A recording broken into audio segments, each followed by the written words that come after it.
in terms of full disclosure here, just to illustrate a couple points, it's possible I've sinned twice before your eyes today. So we're gonna go with full disclosure here. So we had the situation where Ty, who's an audit student, was back there asking for the microphone, right?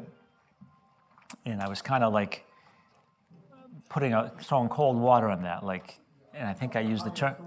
I think I used the term second-class citizen, which has gone around the world now. Hasn't come back to me yet, but it may.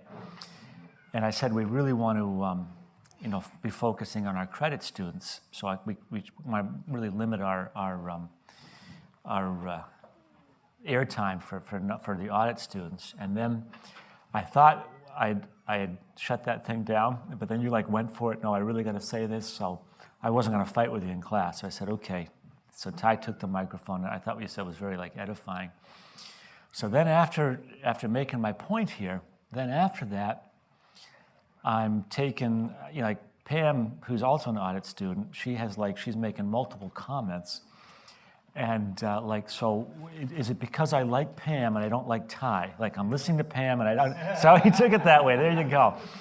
But I'm just gonna, why was that, we have a policy, why am I violating my own policy here? What, and is it just because of favoritism?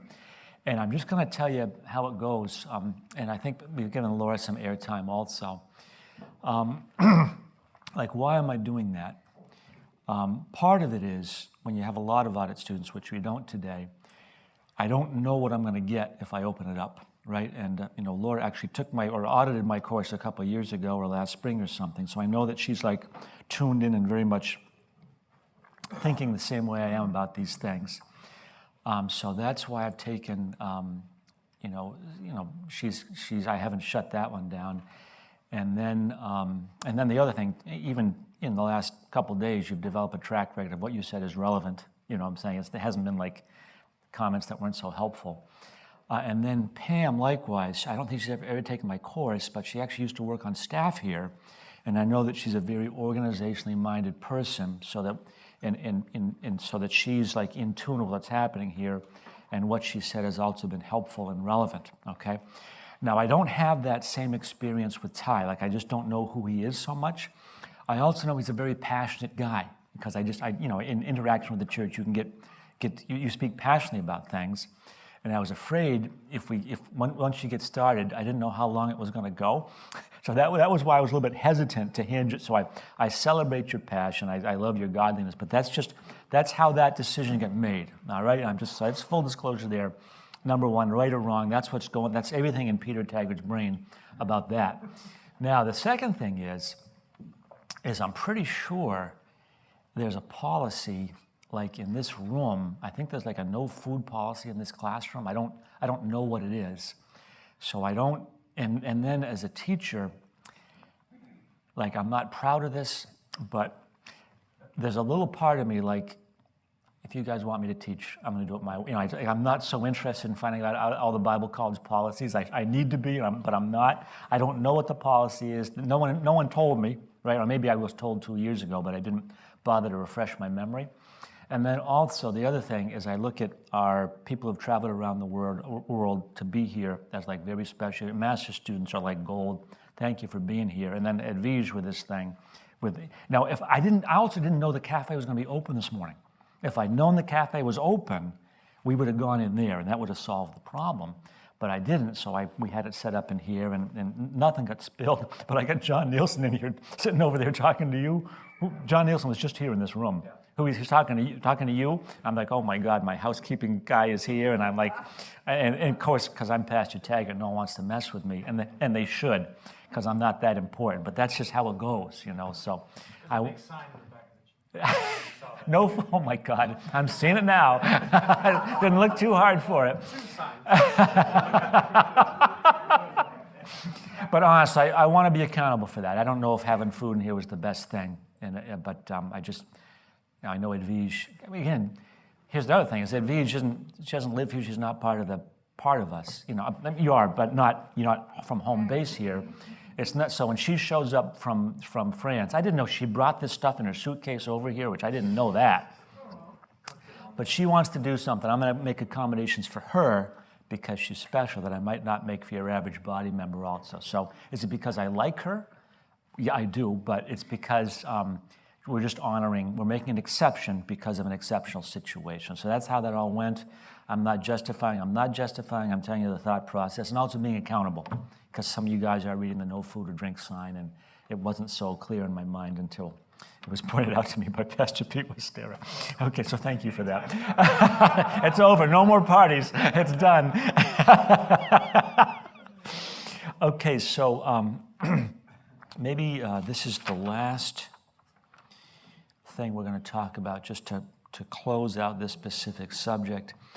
And to be honest with you, I'm very happy with the way it went this morning, because I've never really nailed it. I've tried to teach it before a number of times, but it just gets a little bit convoluted. But I think God helped us today, because I wanted to come out right. So thank you for that. When people on my staff come to me and say, I'm way too busy, I can't do all this work, all right? The answer back to them is, well, let's take a look at what you're doing, all right? Let's take a look at what you're doing. And depending on the temperament of the individual or their makeup, we have people that are awesome body members working for us, and they want to do everything for everybody, and they will say yes, and then they will develop a workload that I might not even be aware of it, or if I am aware of it, it's not something I really assigned to them, but something that they've taken on themselves, okay? I never want to rebuke them for having a heart and going above and beyond. That's like, it's amazing. But there's certain individuals that we have them in our church, I assume you have them in yours, that will work themselves to death, right? And they will stress themselves.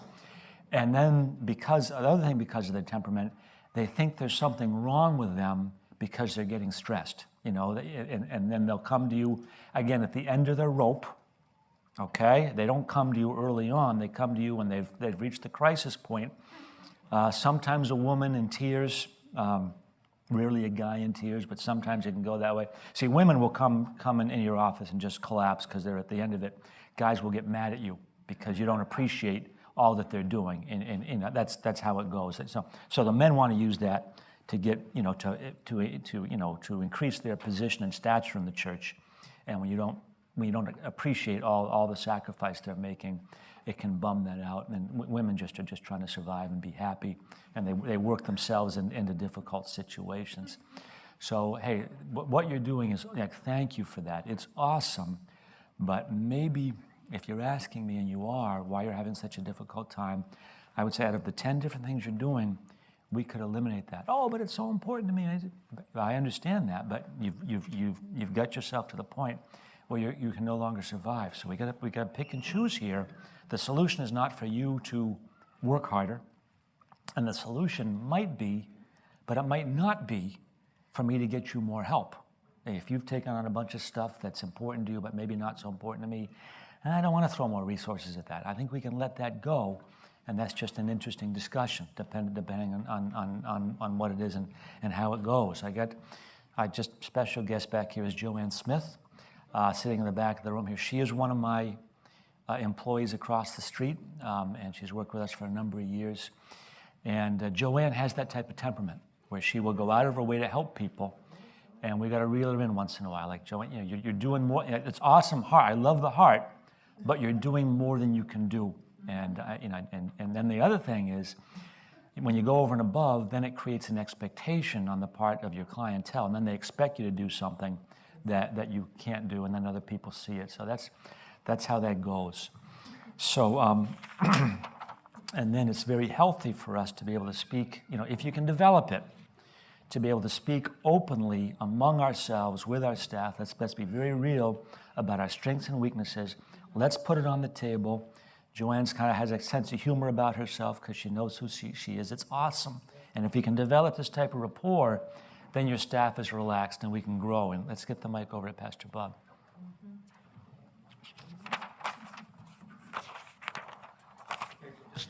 Just a thought, when you say people go above and beyond and they reach the stretching point sometimes, or breaking point, not only does it create an expectation for the people they're serving, but it can create an expectation for themselves that hey, look what I'm doing. I deserve some recognition, or I deserve higher pay, or I deserve something, day off. You know, so anyway, it's a two-edged sword or double-sided, whatever. Anyway. Yeah. I mean, the workhorses who are in our churches, it's awesome. Well, we count on those people on our staffs to, you know, they lay their lives down. They're amazing people. But what's behind that? Is do they have a capacity to do it? Is God motivating them? Are they able to do it with their whole heart?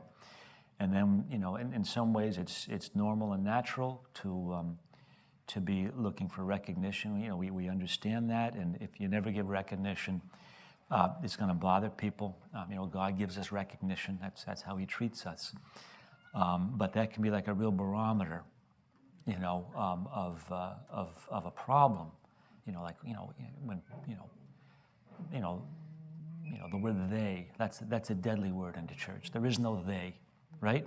They don't care. Well, who doesn't care? Pastor Schaller doesn't care. You're saying Pastor, but people use the word "they" to get away with saying stuff they shouldn't be saying, and there is no "they." It's we. You know what I'm saying? We are a team here. So that cake, whatever that was, galette roi, that was delicious, absolutely amazing. And French can do stuff that nobody else in the world can do. And the Swiss, I want you to know that. Okay, so we're going to start getting into the subject of leadership. I don't know if I have everybody's self-evaluation yet. I said tonight for tomorrow morning would be the deadline. So it went a little bit faster than I expected, so we're just about there. But it's okay. But we'll get this in. But I wanted it ahead of time for a reason. It's all right. But before we start talking about like leadership and leadership, what I call leadership styles, leadership qualities, I want to just talk about really the type of people that we have in our church, and like who do we really celebrate at Greater Grace World Outreach? Like, you know, who are the people that are we respect and that we celebrate? And I would say it's really the church planters that are like amazing people. You know what I'm saying? You know, Pastor Schaller, Pastor Shabelli, these men have planted churches. Pastor Chris Moore, you know, he's an amazing guy, kind of somewhat behind the scenes, but an amazing guy. Pastor Mati Servio, like where do these people come from? And you know, again, I've witnessed Pastor Walsh's work in Thailand. I was actually with Pastor Mike Plunkett, like, and like these, the word I'm going to use, I'm going to call them like entrepreneurial leaders who have the capacity to go someplace. God does it, but something is created out of nothing. You know, it's just like, you know, how does that even happen? And that really happens. There's an inherent radical nature in what we do. And in a sense, what we do is crazy. You know what I'm saying? And but if you look at it it is absolutely crazy what we do.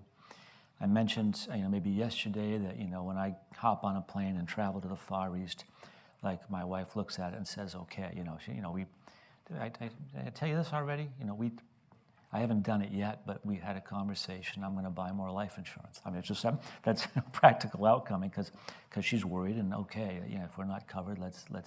I'm not worried about it, but it is crazy what we do. You know, I was in.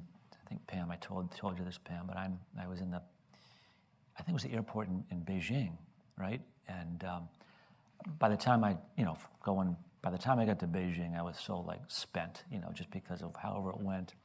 totally exhausted, and I lay down and fell asleep at the gate. You know what I'm saying? Those chairs at the airport gate. That's to get on the plane to go from Beijing to Kunming. And another factor in it is that, you know, because I'm a little bit technologically challenged, getting my phone switched over to the Beijing time zone, I was off by an hour. So the flight was an hour sooner than I realized it. I lay down and fell asleep. And, you know, when I'm in that, I'm not a good sleeper, so I don't know if I'm asleep for 5 minutes or not at all, or for 2 hours, I don't know. So you know, I wake up, and this kind of little Chinese cleaning lady is kind of nudging me. It's like, I look up, and like the last person is walking down the gate, you know, just the last person to get on the plane that I'm supposed to be on. So I grab my stuff and go. But like, if I had missed that flight, like I'm in the middle of nowhere, I don't know how it's going to go. You know what I'm saying? Which is, I'm just illustrating the radical nature, you know, the risks we take. What we do is insane. You know, in some ways, it's insane. When we went to France, we took teenagers to France ages ago, maybe 97, something like that. We went down to Nîmes, and you know, we took our teenagers over there. And one of the teenagers in our church was actually, she was Haitian. She lived in the United States. You know, that was her home, but she was traveling on a Haitian passport. And then we're coming back to leave the country, and whatever happened, they were not happy. You know, all the Americans are fine, but the Haitian passport is like a problem, you know what I'm saying? And it looks like she's not getting it on the plane, you know. So Pastor Stembowski, you're going to stay with Maria, the rest of us are leaving. It's like, oh my God, what do I do here? I don't know what's going to happen. Do I call Pastor Texier and tell him I'm stranded? I don't know what's going to... So there we are. So we've all been through these things, but this is like, it takes a tremendous amount of like really determination to make happen what happens. You know what I'm saying? It is not easy. And in some sense, I don't know why God makes it so hard. I think maybe it's for our sake, or maybe to reveal himself. I don't know why it's as difficult as it is, but it is difficult, you know? And we're you know, privileged to have everybody in the class, but privileged to have Pastor Pete Westera in the class. He is a man of strong convictions, you know what I'm saying? And, you know, he has an opinion, and he may know the decision goes another way, but that does not change his opinion, you know? And you heard him give an opinion in class, and I kind of had to shut it down a little bit, you know? I'm saying, whoa, we're not crossing that line, you know? But you got to understand, this is like who we are. That's the kind of person that can build a successful business like he has built. That is what it takes. And that's the nature of the entrepreneur, the successful businessman, is everybody says black and he says white, right? He is seeing something that nobody else can see, right? Or maybe somebody else sees it, but he both has the ability to see it and also the ability to put into action what he sees and make that opportunity real, okay? And that's who we're working with. And you know, these people have made a career out of, and I think we are these people at some level. They have made a career out of everything is against me, even my family, but I know this is right, and I'm going to go forward. Okay, and it's just like, you know, it's amazing what we do. You know what Kai has done, moving her family around the world multiple times. It's really something.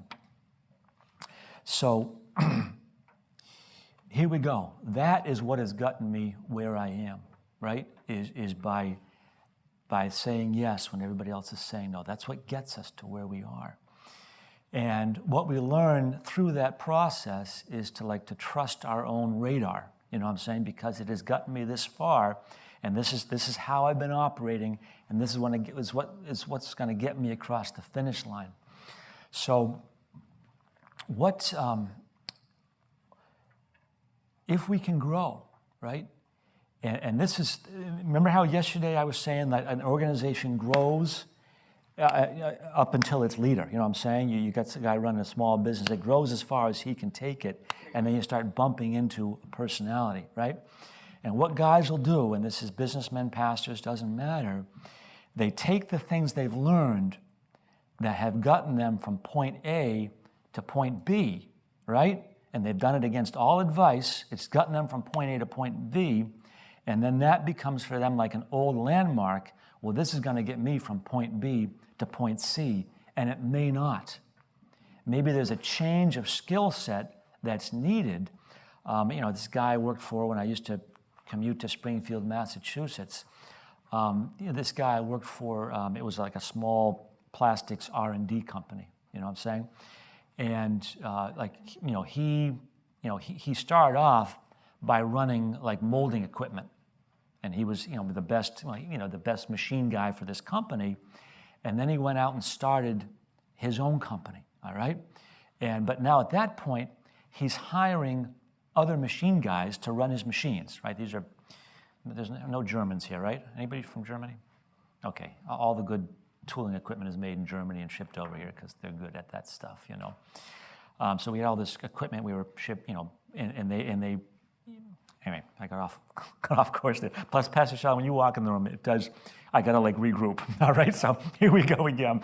All right, so where were we? Oh yeah, so what's gotten me from point A to point B? It's gotten me as far as I've gone, but that's become my thing now, and that's what's going to get me all the way, and it is not. So this guy, he's great at running these machines, and then he hires machine guys because now he's the businessman, and I'm just sitting in meetings, and he is torturing his machine guys because they are not as good as he was at running his machines. Like, this is his thing now, And so he's putting time and energy of trying to get these guys from 90% to 100%, and that becomes like the focus of the company, and how we're spending meetings and what we're thinking about is what's wrong with these guys that they're not as good as I am.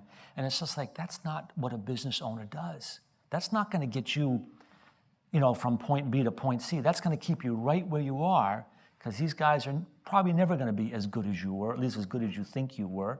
And even if they were, because it's like your identity, it's like it's important to you to be the smartest guy in the room, and you got to prove it every time you walk in the room. That's going to keep this company right where it is. You're going to get good people working for you. They're going to become frustrated because they're never going to measure up to your standards.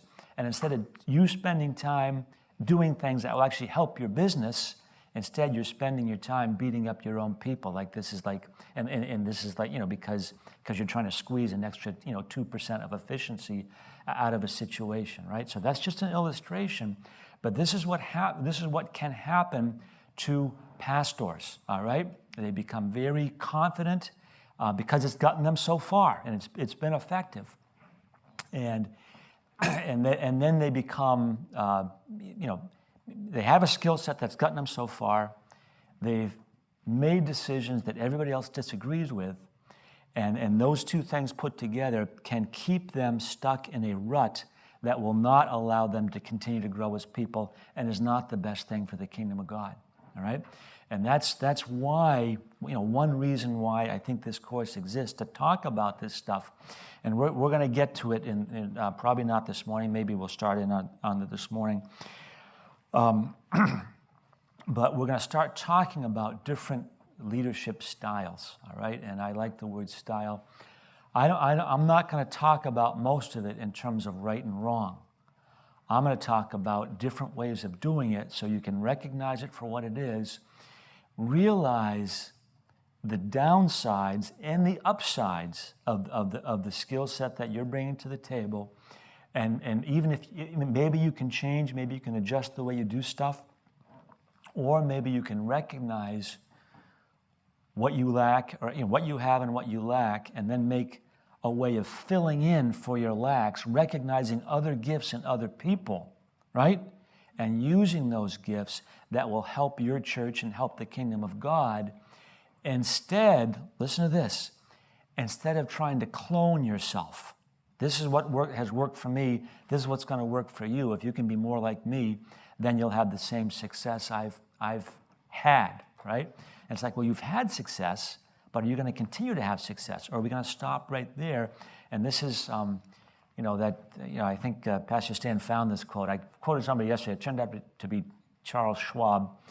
And was he the financial guy? I think he originally worked for U.S. Steel or something. Like he built that company for Andrew Carnegie, and then he went out and started his own business. I think that's how it went. Just to, this guy, a very substantial guy. And this is, what's the leader doing, all right? He's doing all sorts of things. He's inspiring, of course, in a church. He is the preacher. He is sharing the vision, right? He is loving people. He is spending time with people. He is investing his life into people. But he is not doing everything, all right? And it's more, I mean, there's a saying, it goes like this: it's better to put 10 men to work than to do the work of 10, all right? That's a saying out there. But then the answer to that, it's better to do both. If you can do the work of 10 and put 10 people to work, that's awesome, you know what I'm saying? But if you can't do the work of 10, just be happy. You don't, it's not your own productivity. You pick and choose where you can be effective, and that changes over time. That changes over time. And again, maybe Pastor Shalley could address it. Pastor, I think you're on this afternoon, no, tomorrow at 5 p.m. And when you walk in the room, I think you're not looking to talk right now. Is that correct? You're just enjoying it. So I'm going to let you be happy back there and at peace. Okay. So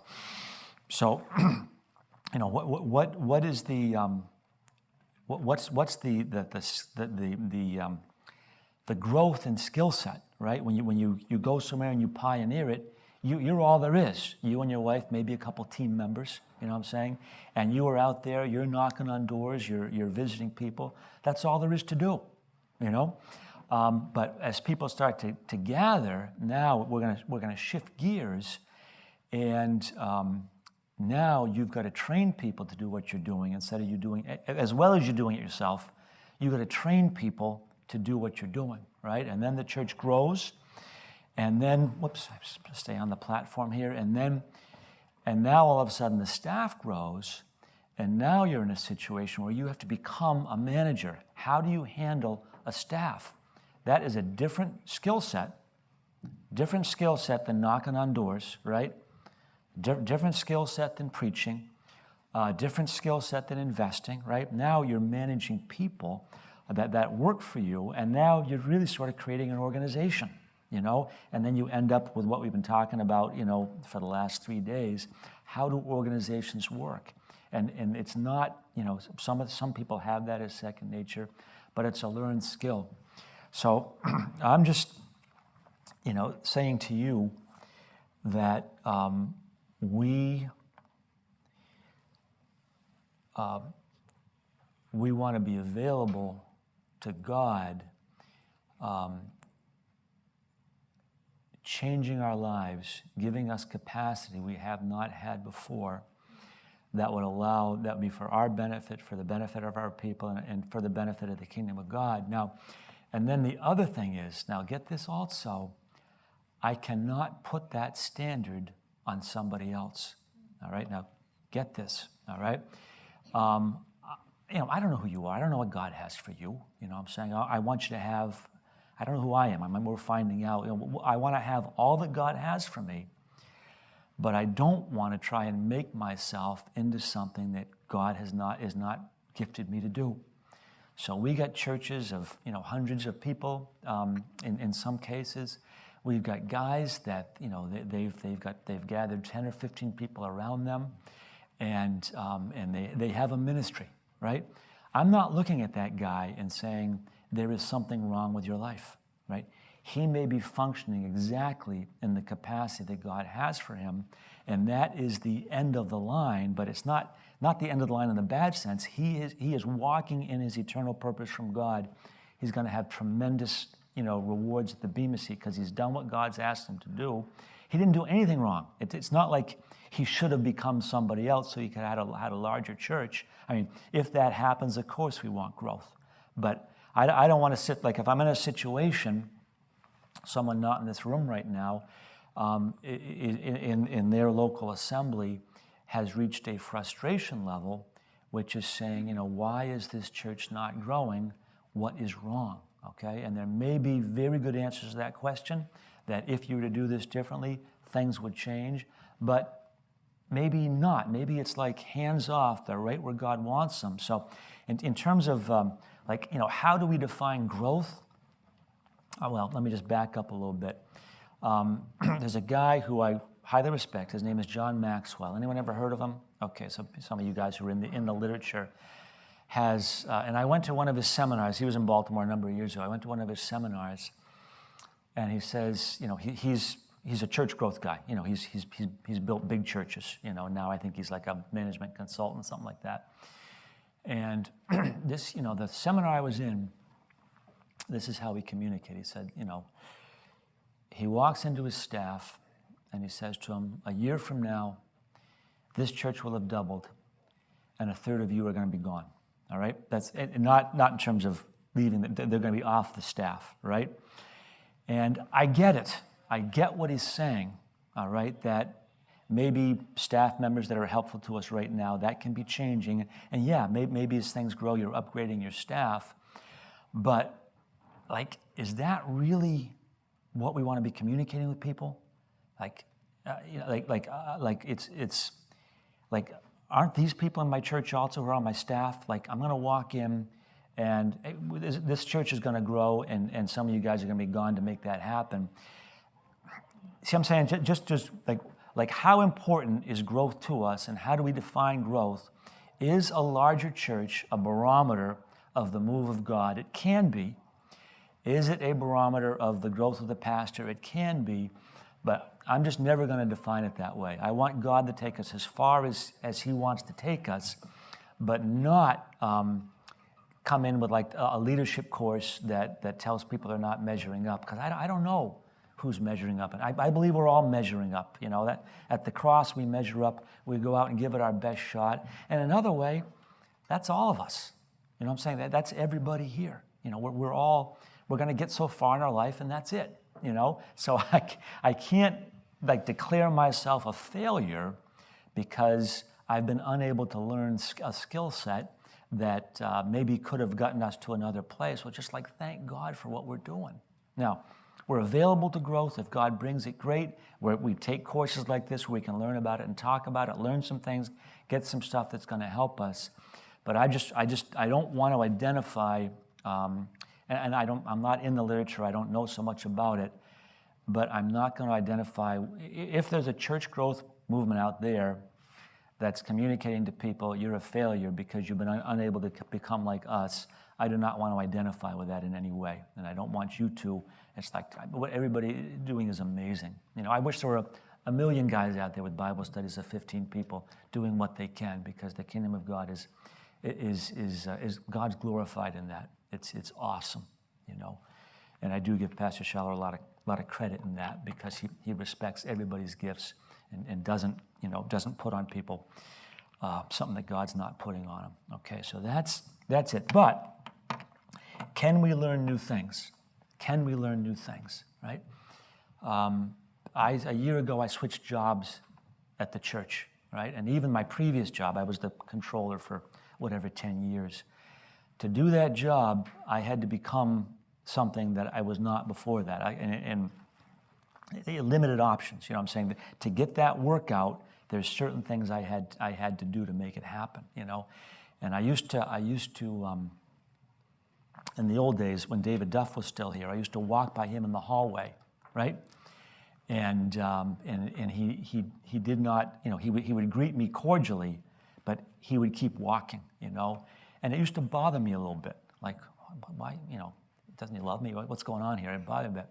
When I got his job, I found out the workload that he was under that made him to be that type, not that type of person, but just created that sort of environment where he did not have that much time to talk to people in the hallway.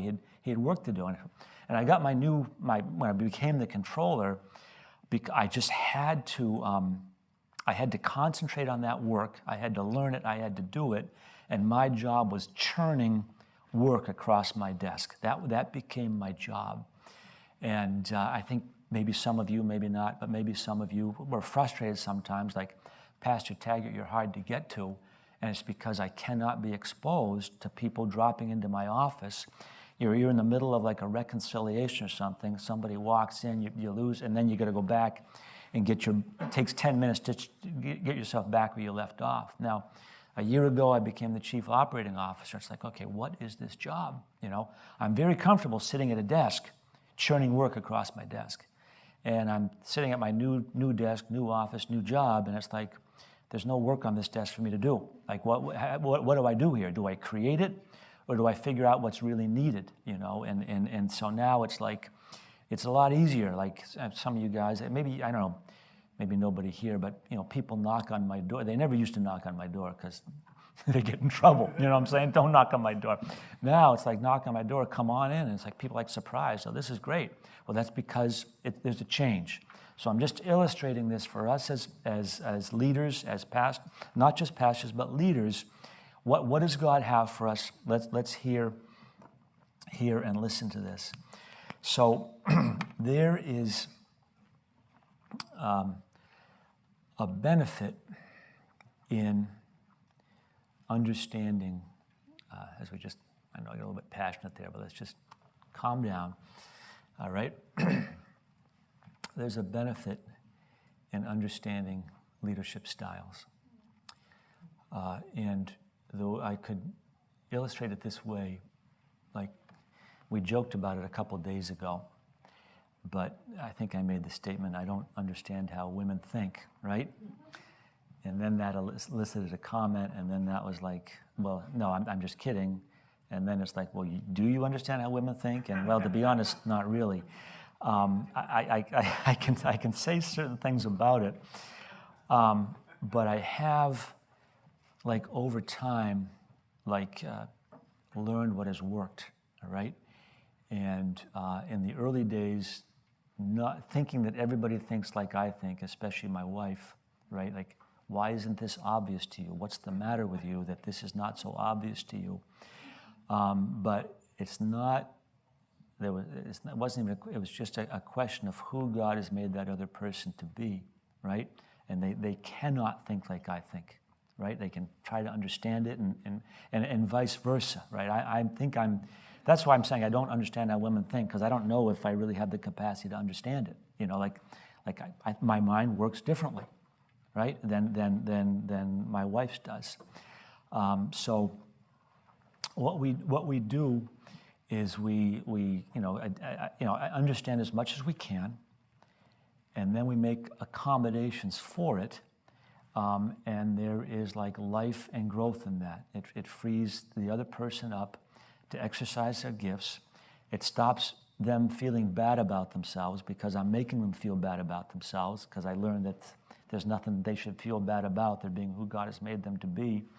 And then we learn what works and what works. Does this type of communication work? Like just to give an example, like it took me probably 25 years to learn this, but when my wife comes to me and tells me her problem, she is not looking for me to solve the problem. What she's looking for is for me to understand her and care about her. That is what she is looking for, And I've had countless meetings over the years where my wife comes to me with the problem, here's the solution, we're done here, but we're not done. It goes on, and the solution, is not implemented, or if we implement it, it still doesn't solve it. And then, like I say, over the decades, I've finally learned, just listen and hear the person out about what their problem is. And then once I've heard the other person out, the problem still exists, but it's no longer a problem. Nothing's happened about the situation, but she's gotten what she really wanted, is to know that her husband loves and cares about her, and that she has my full attention, right? You have a testimony on that? Well, Let's send the mic over. We're going to get this, for it to go around the world. Yeah, I'm going to be careful because my wife might listen to this too. But no, I would just say that the principle applies not only with your wife, but many times when people just come to you about an issue, they're not necessarily looking for you to fix it, Right. which we many times want to do, Right. right? They want, Right. they want to come to talk with you and think through it as they're talking with you. Yes. And maybe you have to think about, but not to necessarily, oh, here's the answer, go do it, right? Exactly. But we tend to want to do that. Yes, because we're problem solvers, you know. So all I'm saying is that, and illustrating it, is that once we understand how another person thinks, all right, it allows us to work better with that person and to be able to apply grace and patience because we realize it's who they are. It's not them waking up in the morning and walking into the church trying to make problems for people. Like it's not a volitional question. All right, it's not a question of sin. It's not a question of right and wrong. It's the gift that God has given them, and the person they have made them to be. And then get this: every trait we have, there is an upside and there is a downside to it. It's a two-edged coin. Something that's very helpful in this situation is not so helpful in this situation, but that is part of the package.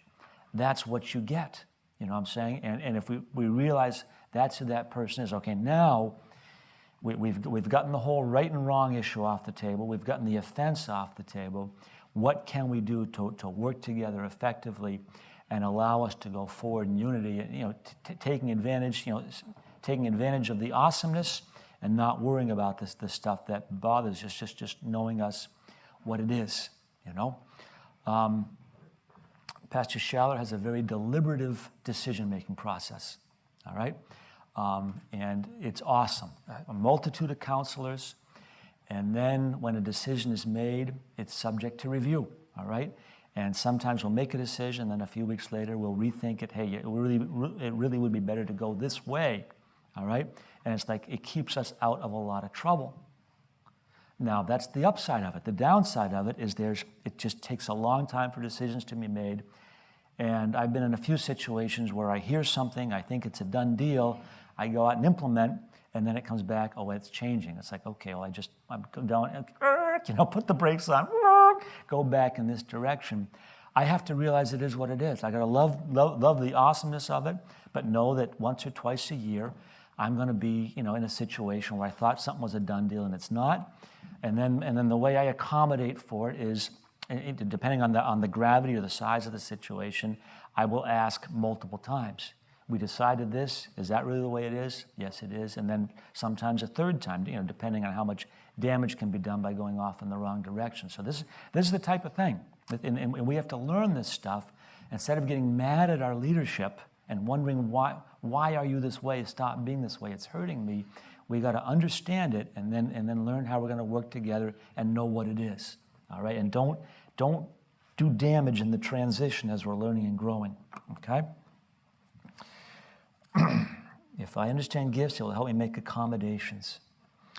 It's crucial for both the leader and the follower to gain understanding of each other so that we can lead more effectively and follow more effectively and work together better. And why I'm saying this is because I believe that sometimes it's just what I would call like a bad fit, all right? You've got a great, awesome pastor out there on the mission field. He's doing wonderful. Somebody loves this guy and wants to go and join that team. So led by God, they raise the money, God moves, opens doors for them, checks come in the mail, they get on the plane and go. And then they're working with a guy and it doesn't go well. It has nothing to do with the motivation of the individuals, the purity of heart, the godliness, nothing to do with that. But we just have two ways of working that do not go well together, all right? And what we don't want is, this person saying so-and-so is a bad leader, that frustration level. This person saying, this person's a bad person. If they can mutually agree, hey, you know what? We gave it a shot, and it's not working, let's make a change that is so much healthier than staying like, I know, like this thing. Like, and again, we're back to the nature of who we are. When God leads us to do something, we do it and we hang on to it. But I'm just telling you, sometimes we get it wrong. You know what I'm saying? We think we heard from God, So you got someone, Pastor Stan, you're on your team, and you sit down with the person, hey, it's not going so well, and then this person's answer is, but God called me here. You know what I'm saying? You can't boot me off your team. God put me here. In some ways, that's very true, but in other ways, it's like, okay, but if you're going to stay, it can't go on the way it's going. You know, we're going to have to do this just to allow us both to survive in this situation. And I don't want people coming back from the mission field failures because it was just simply because it didn't work, right? It didn't work. Now, and that's the great thing about, being on a team somewhere. You're not married to the person. You know what I'm saying? When you're married to the person, there's no out. You're going to make it work, and then we grow in that. But when you're on a team somewhere, there is an out, and you give it your best shot. But it's not, it's okay if things aren't going well. And we all have staffs. We all have, not all of us, well, I guess we do. We all have people working closely with us, and I put around people with me in my office that I work well with. That's what we do. When people call up and say, Pastor Stan, I'm going to join your team, it's like, whoa, maybe you are, maybe you're not. Who's sending you? And I can't believe we would ever lay hands on somebody and send them to you without you knowing about it. I hope that's not happening. Yeah. Now, you might get people. There you go. You got that. Yeah. You might get people who have like what I call a hallway conversation with Pastor Schaller. Hey, Pastor Schaller, I'm thinking about going to Argentina. Great, yeah, you know what I'm saying? But they don't go through the process, and then they walk out of that meeting saying, the church is sending me. I talked to Pastor Schaller. He's good with it. And then they call you up and tell you, hey, I'm coming. I'll be there next week. Well, who's sending you? I spoke to Pastor Schaller. He loves it. This happens. This is an occupational hazard of and I think we're all this way. You know what I'm saying? We're not suspicious people. When someone bumps into me in church or whatever and says something, we're going to encourage them. And that the way we conduct ourselves, this is an occupational hazard because we are edifiers, right? And people can take that as like, as a seal of approval on what you're doing. You know what I'm saying? So when I got married, I went through the church's process at that time, and then Pastor Stevens, I'm thinking about, I'm going to get married to I told him, because I've been through the process. I didn't ask him. I told him I'm going to think about marrying, Missy Snyder. And he's edifying, But again, do I walk out of that ride in the car with him and say, well, Pastor gave me the go-ahead, right? And then things don't go well in the marriage, which we've had a great marriage. That's not the case. But things don't go well in the marriage, and now I start referring back to a conversation I had with Pastor Stevens as being like the seal of approval. No, I'm responsible for this, okay? So this is it. I don't want situations, I know I'm repeating this, but I'm saying it again, where people think there's something wrong with them and that they're failing God and failing the body, and if they were just better people, they could have made it work, when you're simply in a situation that, because of just a mismatch of personalities, is not working, all right? And I believe this happens on the mission field. I don't know if it's 5% of the time or 50% of the time, probably not 50. It happens in churches, and we have to recognize it for what it is. This guy has this strength and this weakness. I have this strength and this weakness, or these traits, not strength and weakness, but this traits. They don't go well together. We gave it a shot, and I think we're going to make a change, as opposed to, God, if I were just more spiritual, we could make it work. I repent, God, I'm so sorry. I'm sorry about this. And we go to him and just have all this conversation where we're talking about everything except the real issue. Now, I got to go back to what Ty said several hours ago. He said something like, just to make it in a nutshell, that problems are sent by God, and there's the kind of the magic of the anointing where God comes in and does something through these problems in the situation. So let's not call problems. Let's let God do his work through these problems. And I know that's a short version, but that's what I got out of it. Okay, I know I shouldn't have used that word, but it's on tape now around the world. Besides that, we're doing pretty good. Amen. So I knew when I said that that was not the way to go. Thank you for that. God's work in our lives. And I don't want, the other side of it is like something isn't working well and I leave a situation that God has me in because I don't give him time to do the work that he wants to do in that situation. So there's wisdom involved there. There's wisdom involved there. I absolutely believe in momentum test, which we all do. Things aren't going well, I push through it and get past it. And again, that's the nature, that's what we're doing here. Like, why would you spend a week of your time in a master's course? It's because you're determined, you know what I'm saying? You've made a decision to do something that's not easy for the benefit. And that's how we get where we are. So we get into these situations and things aren't working well, we're gonna make it work. I'm gonna hang in there with God until we get to the other side of this, and then I'll be healed and God will be glorified. And yes, that principle is true, but just not always. Sometimes you gotta get yourself out of it, you know? I would say my trait is I get something, I hang on to it. You know, I hang on to stuff too long, you know, when it's time to make a change, but I don't. You know, that's how it's been with me. And I think other people make changes too soon, you know, because they don't have the patience to walk through it. So that's the principle. Without having understanding, I tend to label people, right? Oh, this guy is that way, right? Oh, Pastor Schaller can't make up his mind, you know, and I start thinking that way, and then I start saying it to other people, which is not true, but that's something frustrates me, so I start labeling people. I define problems as spiritual, right? So there's some trait in Pastor Sam's leadership that I don't work well with, and I say he has a spiritual problem, right? There's something wrong between him and God that makes him this way, right?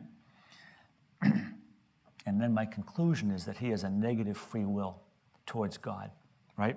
That's why he's the way he is, because he's stubborn and he's not willing to go on and get healed by God, when it has nothing to do with that. It has nothing to do with that. It's who God has made him to be. There's things that are great about it, and in some situations, other situations, it's a different gift is needed, and he doesn't have it, and he's doing the best he can, and if he's wise, he'll get someone who has that gift into that situation. Everybody get this? Okay. Not all problems are spiritual. Okay, now this is new material. You're going to like this. So we have this word hyper-spirituality, right? So what is hyper-spirituality?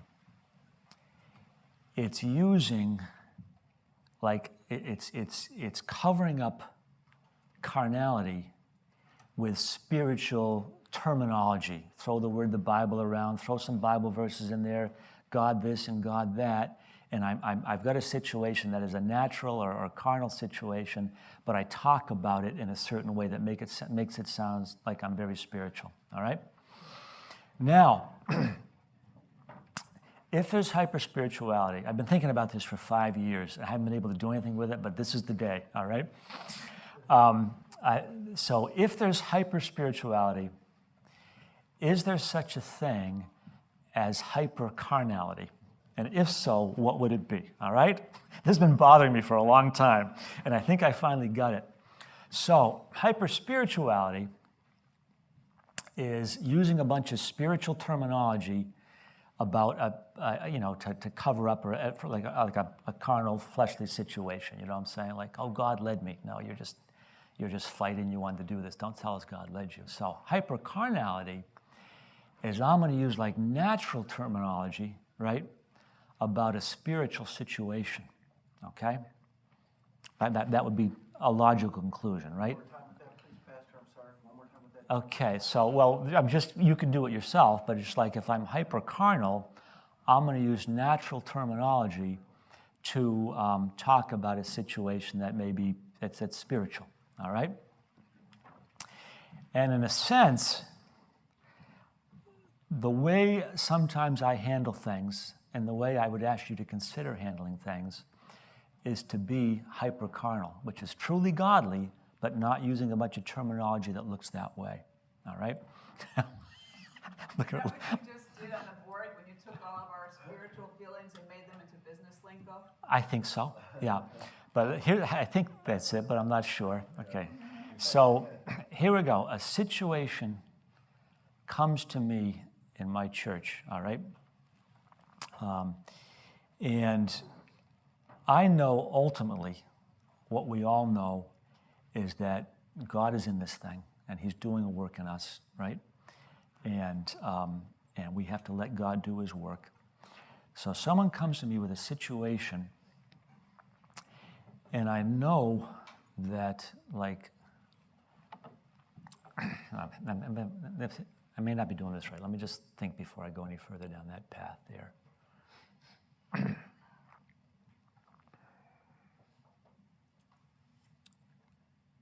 I think I'm okay with this. Ultimately, there's matters of the Spirit, and God is doing a work. Someone comes to me with a problem or a situation, and instead of telling them they have a spiritual problem, which they may, and instead, I deal with the problem on a certain level, like, and do what I can on a natural level to make things better, right? Knowing that there's a process going on in their lives that God is in and I can't touch, but I'm not going to tell them you have a spiritual problem because it'll make them feel like there's something wrong with them and will be destructive to them. Instead, I say, hey, you know what? Let's give it some. Let's try this, all right? And we'll give it some time, and we'll see how it goes, right? So that's not as good as I thought it was going to be, but it's okay, all right? And maybe I'm going to stop right there because maybe God will give me something more on this tonight that make this better than I think it is right now. But yeah, so okay, now I think I got something better than I just said. It goes like this. Someone comes to me with a situation or a problem, and I deal with it on a natural, like on a practical level, because I'm spiritual enough to know that not all problems have a spiritual root. That this person is not. There's not a spirit. I'm stepping on your toes, right? And you come to me and say you're stepping on my toes. I know you don't have a spiritual problem. Your toes hurt right now because I'm stepping on them. Instead of telling you you have a spiritual problem, God will deal with it and say, hey, you know what? I'm going to get off your toes, right? See what I'm saying? So I solve the situation by not hyper-spiritualizing a natural situation. So I'm still not happy with it, but maybe that's as far as I'm going to go. And I want us, like, we're going to get to it right now. There's different styles of leadership, or let me say different. Am I ready for this right now? Yeah, I'm there. Okay. There's different approaches to situations. There's a pastoral approach, and there's like an organizational approach.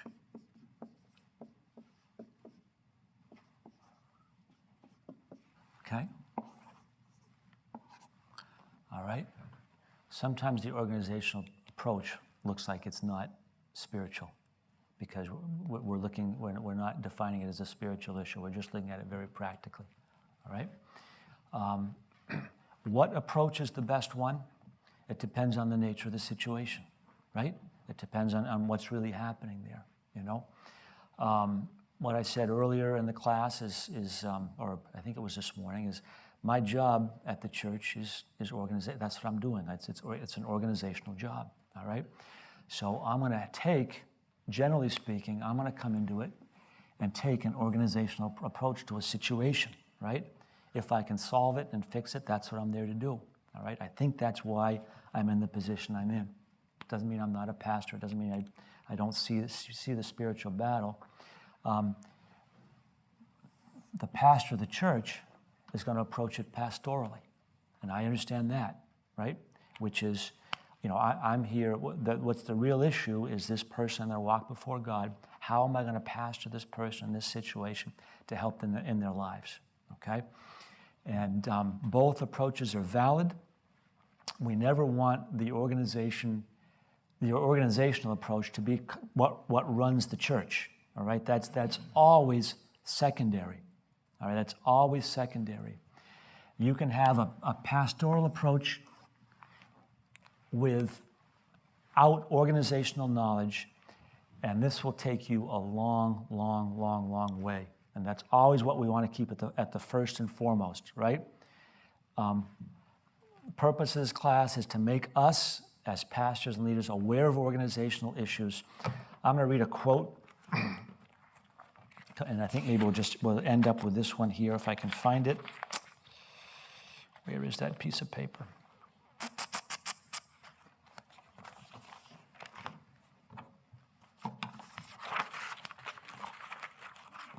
Here it is. Okay. Listen to this.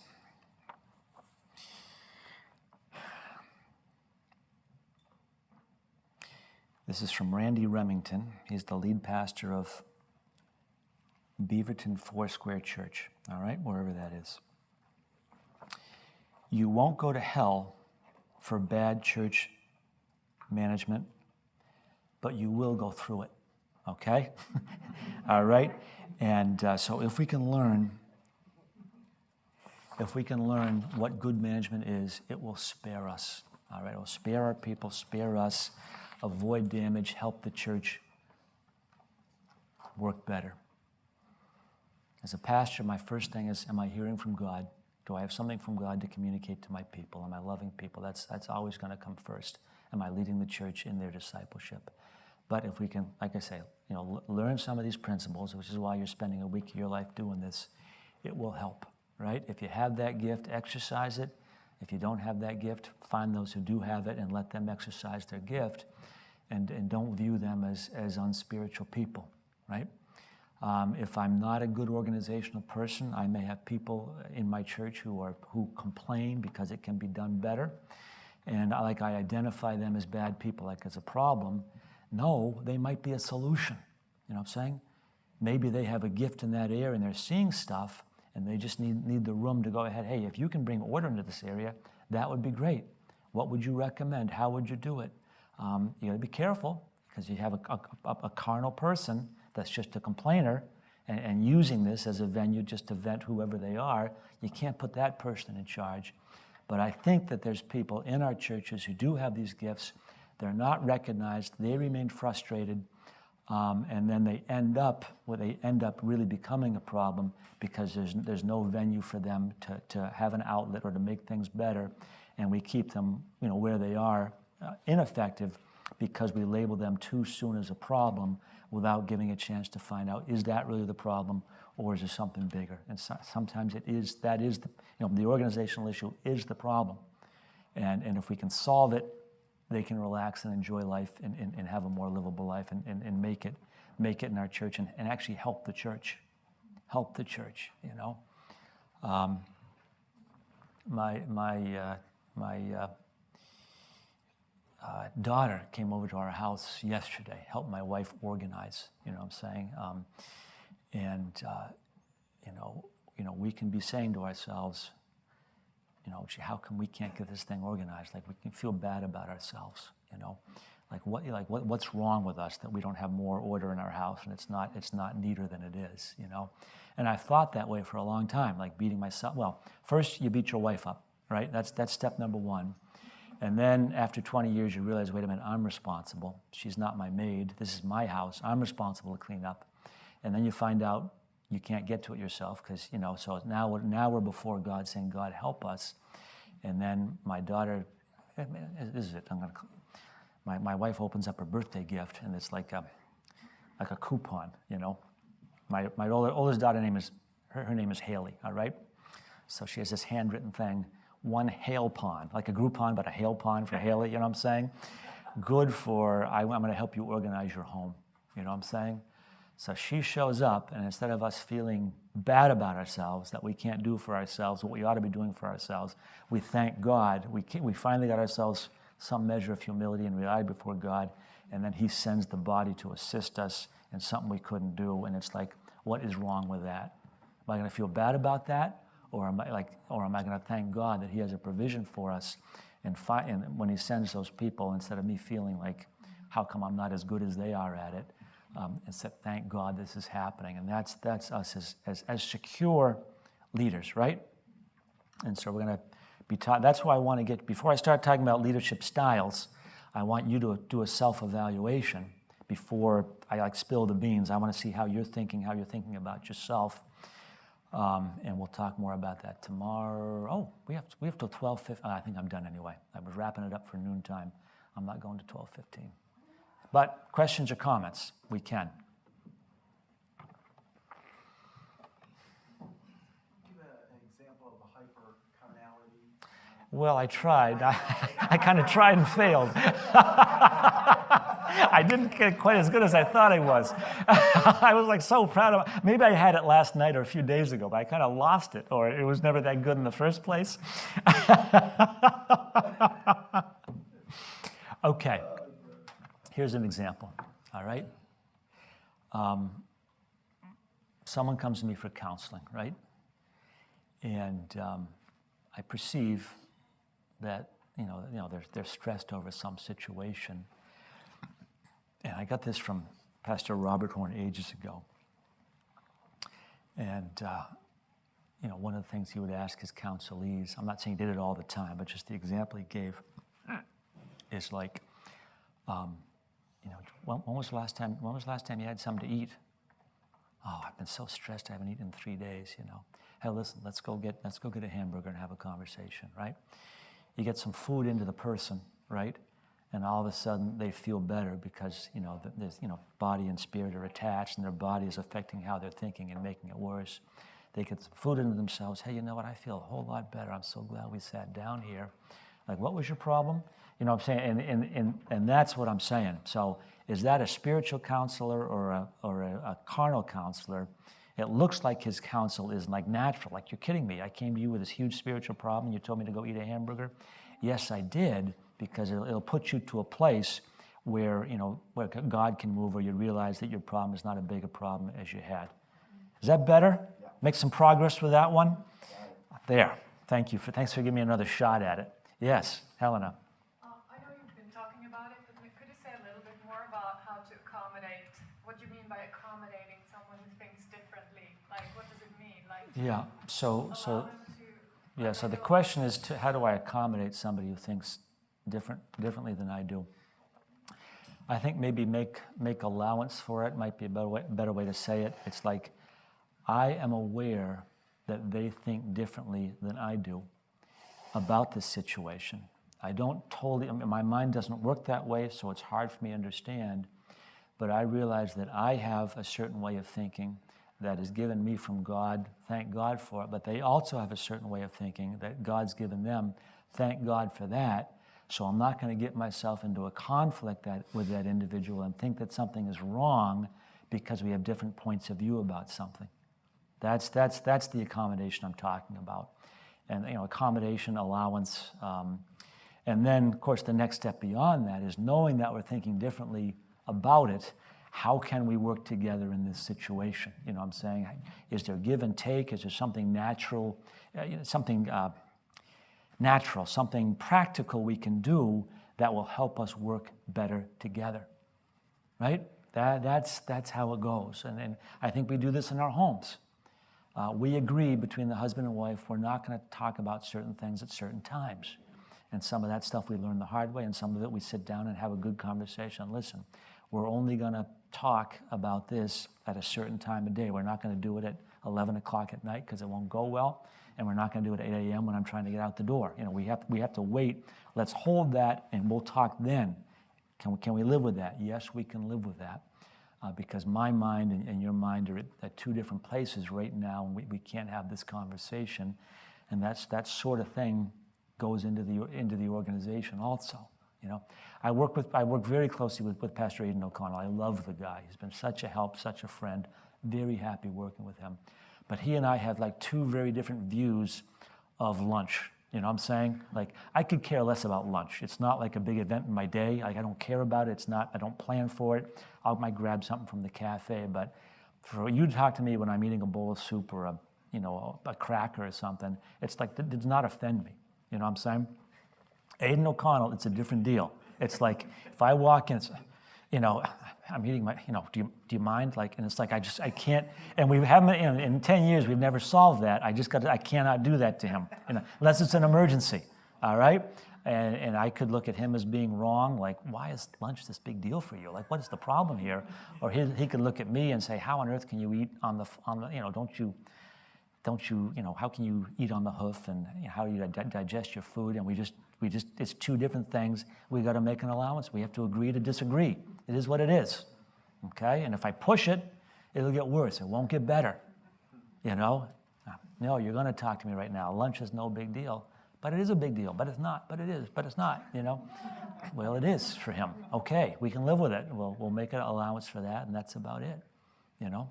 So that's the kind of thing I'm talking about. And I know these are kind of funny examples, but guys, organizations, I'm not saying they rise or fall on this stuff, but in a sense they do. Like, a lot of damage gets done over this small stuff, Yeah, let's get the mic back to VJ there.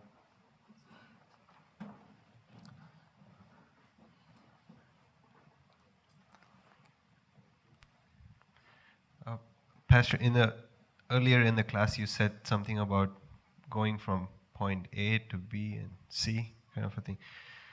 So let's say a pastor or a leader has like some certain skill set and gifts, and he goes from point A to point B.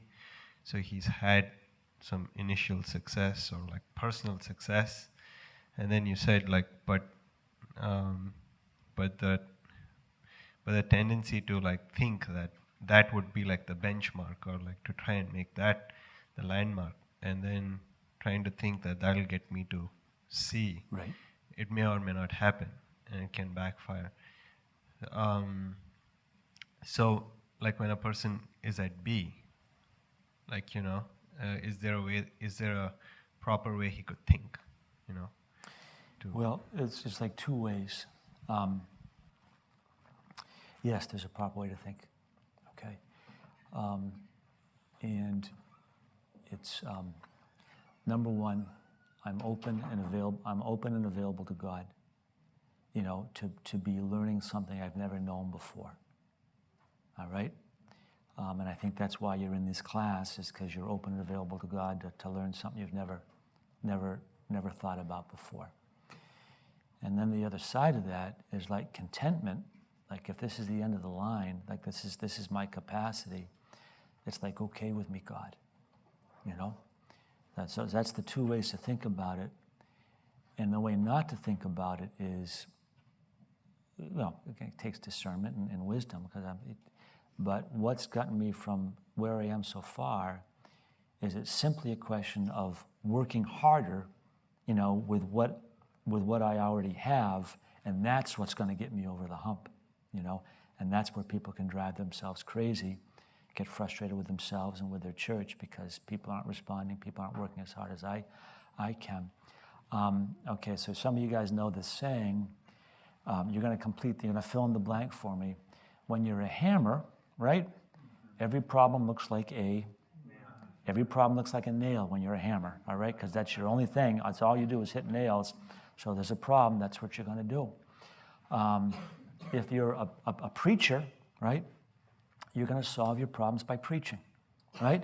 If you're an investor, you're going to solve your problems by investment, right?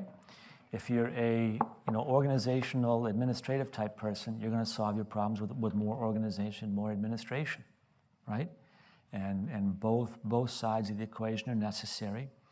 I think in general, the training of Greater Grace World Outreach has been on the pastoral side, as it should be. I think the courses I teach recognize there is a valuable organizational side. Now remember, the master's was 4-year, like eight different modules in this course, right? So this is 1/8 of your master's program. It's not the whole thing. At Maryland Bible College and Seminary, you teach, 10 courses, 40 courses in the course of your 4-year education there. My course is one of them.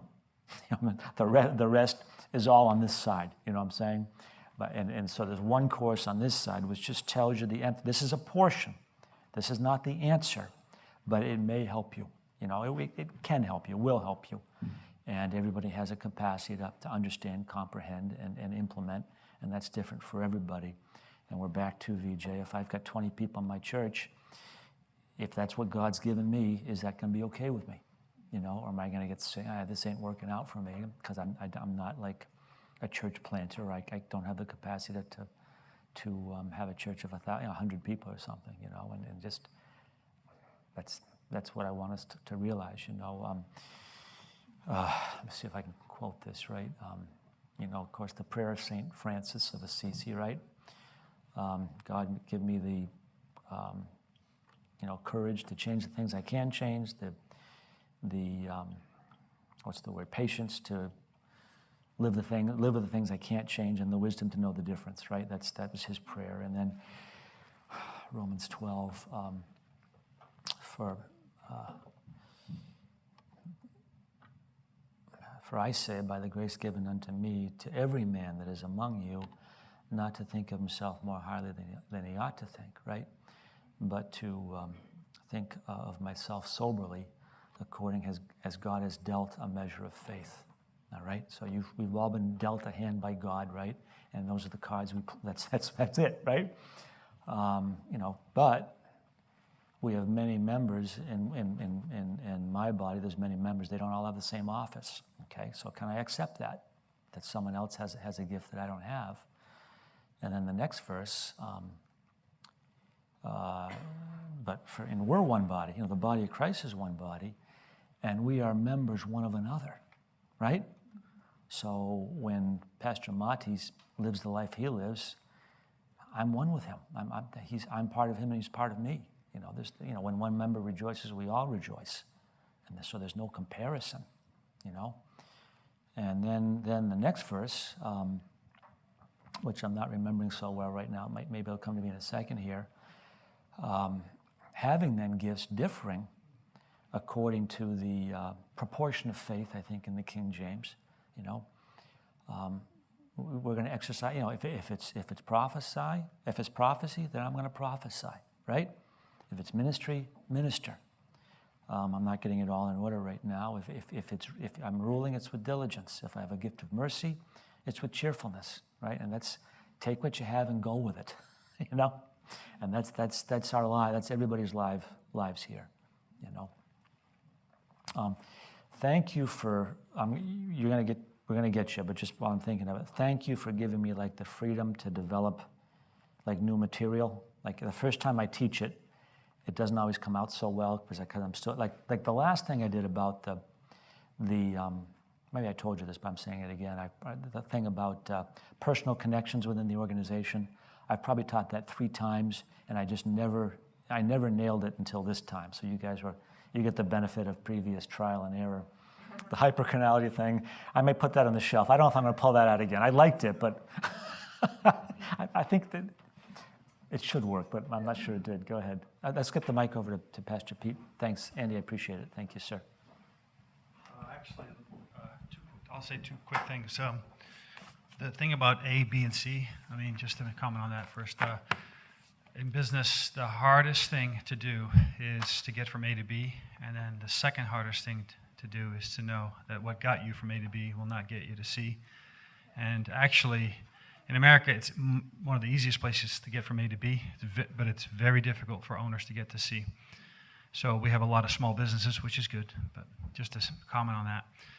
But your comment on the spiritual, I actually really like that, hyper-spiritual, and I think it's difficult to explain, but I think I really get what you're saying. It's very, very useful. I'm thinking about it, and I'm thinking that the word hyper may not work because actually hyper doesn't even work with spiritual. Yeah. It's not, hyper works with Calvinism, but it doesn't work with spirit. There is no such thing as hyper or exceedingly spiritual, too spiritual. That doesn't exist. And in the same sense, it doesn't work for carnality, but maybe pseudo. Yeah. We really should be saying there's pseudo-spirituality. Right. It's not really spiritual. And there's pseudo-carnality. You're not carnal, you're just tired, or Right. you just have a different opinion, or you just need some Right. food, or Right. you don't like the management style, but that's not Right. carnality. So I Yeah. really think that you should not take that out if you're. Thank you. Okay, good. Thank you for that. You're getting an A in this course. You don't do any of the post-course work. Don't write any papers. Okay, so we've got a church service tonight. We don't meet this afternoon. What's that? Church tonight, 7:30, Wednesday night, and so we'll reconvene tomorrow morning at 8:30 a.m.